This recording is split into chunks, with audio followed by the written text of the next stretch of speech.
As the nuclear bomb was slowly being hoisted, an unexpected accident occurred. The rope at the top couldn't bear the weight of the bomb and snapped, causing the bomb to fall back into the sea. The rope on the deck was also dragged down by the bomb, and the huge inertia pulled up the iron hook on the other end. Carl quickly pushed away two white soldiers beside him, but his leg was violently torn off by the force. Carl was born into a farming family that had survived for generations by working for white people. His father, not wanting Carl to lead an unremarkable life like his, knew that Carl loved swimming. So when the military came to their village for recruitment, he signed Carl up for the Navy and gave him his favorite radio as a farewell gift. In an era clearly divided by race, it was harder for black people to rise up than to climb to the heavens. Black soldiers on naval ships had only three options: cook, do menial chores, or desert and go home. Moreover, there was an unwritten rule in the Navy that white people could swim whenever they wanted, but black people could only swim on Tuesdays. On a sweltering Friday, as Carl watched a group of white soldiers frolicking in the sea, he could no longer contain himself. Ignoring the strenuous objections of those around him, he leapt into the sea. This stunned the captain, who quickly had the fastest swimmer try to catch him. Carl, however, was like a fish in water,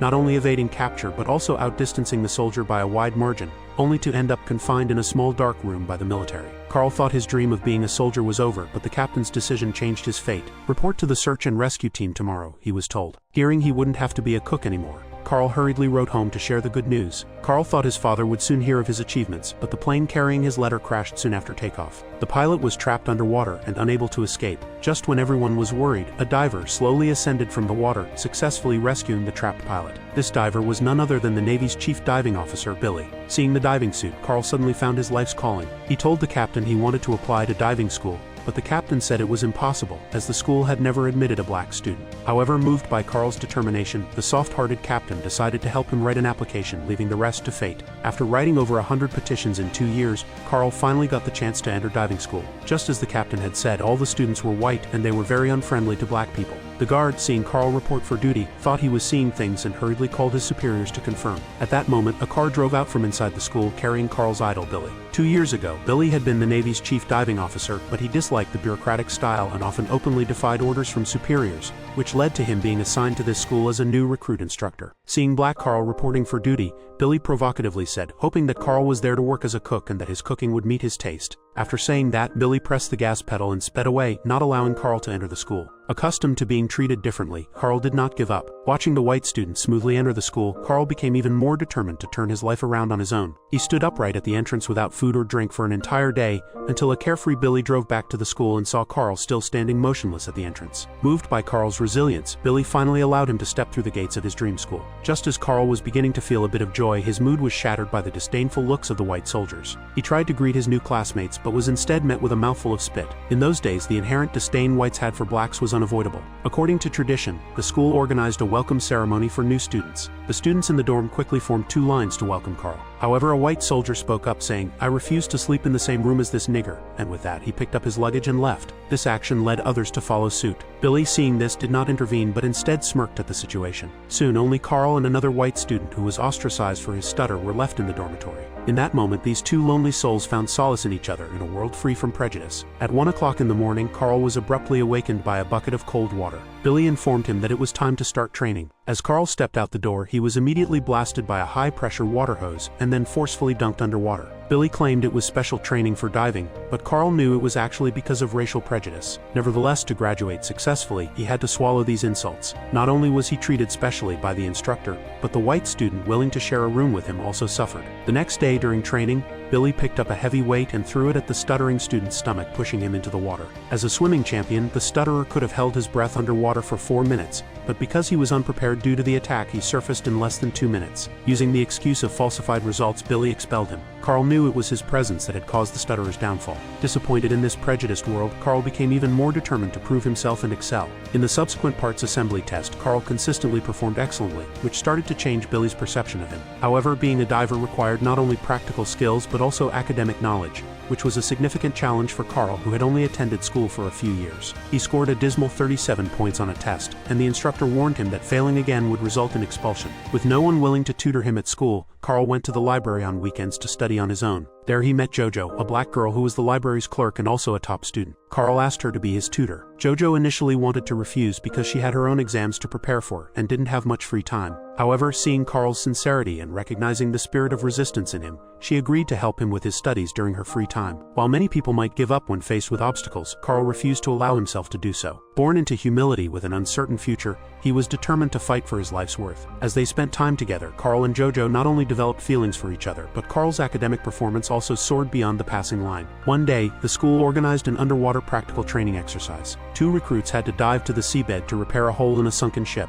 Just as they were about to successfully complete the mission, the ship's hull unexpectedly began to sink. In the chaos, one soldier's breathing tube got trapped under a heavy object, preventing his return to the surface. The other soldier tried to free him but failed. With the oxygen supply limited to just 5 minutes, the trapped soldier was at risk of suffocation without a new breathing tube. Seizing the opportunity to help, Carl volunteered, knowing the dangers involved. He preferred risking his life over continually being viewed through the lens of prejudice. Carl swam to the cargo hold with a new breathing tube. As he was about to connect the tube, the sunken ship shook violently again. The other soldier fled in fear, but Carl, remembering his mission, continued despite the risk of losing his life. In the frantic, dark conditions, he successfully managed to replace his teammate's breathing tube. Afterwards, the school organized a recognition meeting, but instead of honoring Carl, who had risked his life to save another, they praised the white soldier who had fled. Everyone knew the truth, but chose to remain silent. Only the soldier Carl saved gave him a look of gratitude. The whites could not acknowledge a black man's excellence, such was their deep-seated prejudice. Yet Carl harbored no resentment. He always remembered his father's words: continuous effort would surely lead to success. Quietly waiting for his opportunity, Carl's anticipation was met with sorrow as he learned of his father's death from illness, a father who had struggled all his life for him. Unable to contain his grief, Carl called Jojo, seeking to drown his sorrows in a bar. However, when the bar owner saw a black man enter, he claimed all the alcohol was sold out, and the soldier who had stolen Carl's credit told him to leave. As the group of soldiers shouted in outrage, Billy approached and mockingly stated, "A cook will always be just a cook, don't think you're a hero now." Unable to tolerate it anymore, Carl challenged Billy to a breath-holding contest. "If I lose, I'll leave the school. If you lose, you let the stutterer come back." Intrigued by the challenge, Billy, who had once held his breath for 5 minutes, accepted, underestimating Carl's determination. Unexpectedly, Carl managed to cause Billy internal injuries by holding his breath for just 4 minutes. Carl won the contest but received neither applause nor respect afterwards. Seeing this, Jojo turned and left, unwilling to watch Carl push himself to such extremes for a life she merely wished to be peaceful. Jojo got into a taxi, torn between a quiet life or grand ambitions, her partner's presence or her father's advice. Carl, seeing her leave, chased after the taxi relentlessly. Ultimately, Jojo stopped the car. After Carl bravely confessed his feelings, they officially became a couple. As he continued to get to know Carl, Billy's attitude toward him changed significantly. However, under the principal's threat, Billy reluctantly approached Carl, advising him not to participate in the final assessment and even smashing the radio filled with Carl's hopes. When he saw a photo of Carl's father, he asked Carl what his father had really taught him. Carl responded with a trembling voice, "To become someone." Billy was deeply conflicted. At this moment, his attitude toward the black recruit in front of him completely changed. Yet under the school's pressure, he felt compelled to warn Carl, "You better not take the test tomorrow, the old principal won't let you pass." He said this to protect Carl, knowing well the principal's tactics. The next day, all the new recruits faced their graduation assessments. Success would mean becoming official Navy divers. Despite the warnings, Carl, with a look of resolve, went to the assessment site, ready to prove his years of effort. The task was straightforward. Soldiers had to assemble a correct machine part from a package of components underwater. Although there was no time limit, the freezing water temperature didn't allow for prolonged underwater stays. Any mistakes could nullify months of effort. The packages for other recruits were normally deployed to the seabed. However, when it was Carl's turn, the principal gave Billy a meaningful look, prompting him to sabotage Carl's tool bag by cutting it before throwing it into the water, scattering all the small parts on the seabed. Stunned at first, Carl, hearing his father's voice in his ear, didn't give up. Instead, he dived down and began painstakingly searching for the parts. 4 hours later, while other soldiers had completed the assessment, Carl was still on the seabed, struggling to find the scattered parts. Billy asked the last soldier who surfaced about the water temperature, to which the shivering soldier replied, "It's colder than a snowman's butt down there." The dim visibility and his dwindling physical strength did not break Carl's resolve. As dusk fell, he had been underwater for over 9 hours. Although freezing, he persisted in assembling the parts. Unwilling to see Carl lose his life, Billy pleaded with the principal to pull Carl out. But the principal refused, seeing this as a lesson to any black person who dared to aspire. Feeling helpless, Billy could only tell Carl over the intercom, "If you want to live, you better give up now." But at this moment, Carl was determined to prove himself as a diver. He inspired everyone on shore with his spirit. No longer willing to obey the principal's orders and facing his furious shouting, Billy ordered the soldiers to immediately pull Carl up. Before others could act, he started to pull up the rope himself, and attached to the other end, surprisingly, was the perfectly assembled machine. Ultimately, Carl completed the assessment after more than 9 hours, his face pale and trembling from the cold, yet he met the principal's prejudiced gaze with a steady look. In that moment he not only passed the assessment but also earned the deep respect he had long sought. On graduation day, Carl went to pack his belongings in the dorm and was surprised to find his father's radio, which had been repaired and placed on his bed with the inscription, "My son, never forget your roots." Carl realized this was Billy's silent message to him, but Billy had been fired for angering the principal. Years later, Carl had become an outstanding diving officer. He received a challenging mission to recover a nuclear bomb from the seabed. Success would earn him the highest honor for a diving officer, a dream he had long aspired to achieve. The mission was not only difficult and dangerous, but it was also broadcast live on television, with the entire nation closely following the progress. Fortunately, the search went smoothly, and Carl successfully located the target nuclear bomb, leading to the scene described at the beginning. After years of hard work, he was just one step away from becoming the chief petty officer. Faced with this cruel twist of fate, he looked at his father's photo and made a silent decision. That day, officials visited Carl in the hospital with the intention of persuading him to retire and enjoy life at home. However, Carl expressed his wish to have an amputation and returned to his duties after passing an assessment test, inspired by a pilot who had returned to flying with a prosthetic limb. Colonel Hank was shocked by Carl's request, rejecting it because he believed a one-legged man could not perform deep-sea diving. Jojo, present as a doctor, knew what amputation entailed. Despite her pleas, Carl remained silent, stubbornly set on his decision, just as he had been determined to pass the underwater assessment years before, driven by his father's words to never give up striving to be someone. Carl eventually underwent the amputation and fitted a prosthetic leg, starting intense training. Losing a leg affected his coordination and balance, and even simple tasks like jumping rope became challenging. He fell repeatedly during his attempts, but in frustration he violently threw his prosthetic leg aside when suddenly he heard a familiar voice asking, "How has the young cook ended up like this?" It was Billy, his old friend and instructor. After being fired, Billy had gotten into a fight at a banquet and was demoted to a junior chief petty officer, now teaching at a third-rate diving school. He advised Carl that to regain his position, he needed to bypass Hank and prove his capabilities in front of high-level officials and a public notary. Billy then helped Carl in 3 significant ways. He located the chief of naval operations, securing a notarization session for Carl.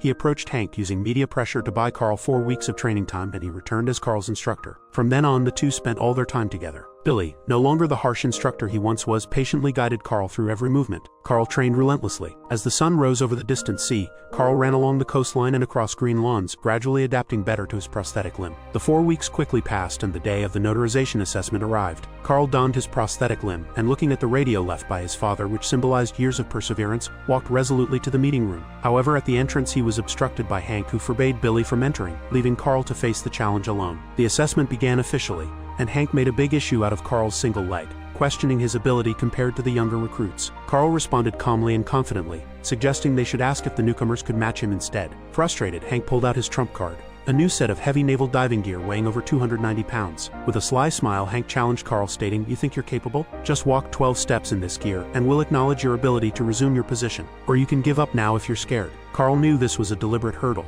but he was determined to face it head-on. Ignoring the barriers, Billy burst into the room, angrily accusing Hank of inhumanity. He argued that walking 12 steps in the gear was challenging even for an able-bodied person, and Carl's prosthetic might not withstand even 6 steps due to the weight. Normally, divers could be assisted while donning the gear, but Hank ordered that no one help. Billy questioned this rule, to which Hank smugly replied that he had just made it up. Left with no choice, Carl struggled to stand on his own. Merely standing up drained much of Carl's energy, but he used all his strength to move forward. Each step was excruciating, and sweat dripped from his face like beads, but he persevered, pushing his body to its limits to prove Hank wrong. At the 8th step, the sound of the prosthetic cracking echoed through the room, nearly causing Carl to fall. Tears involuntarily streamed down his face. Seeing this, Billy shouted encouragement, urging Carl to keep moving, reminding him that these were not steps he owed to anyone but himself. With each agonizing step, 9th, 10th, 11th, Carl approached the final mark. As he completed the 12th step, everyone present stood in silent respect, and the judge on the panel removed his glasses in awe. Thunderous applause broke out from the audience, and tears welled up in the eyes of many. Billy nodded approvingly at Carl, then quietly exited through the crowd.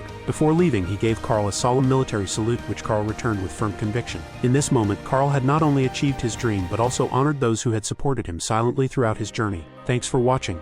Make sure you subscribe and turn on notifications so you can watch more videos like this.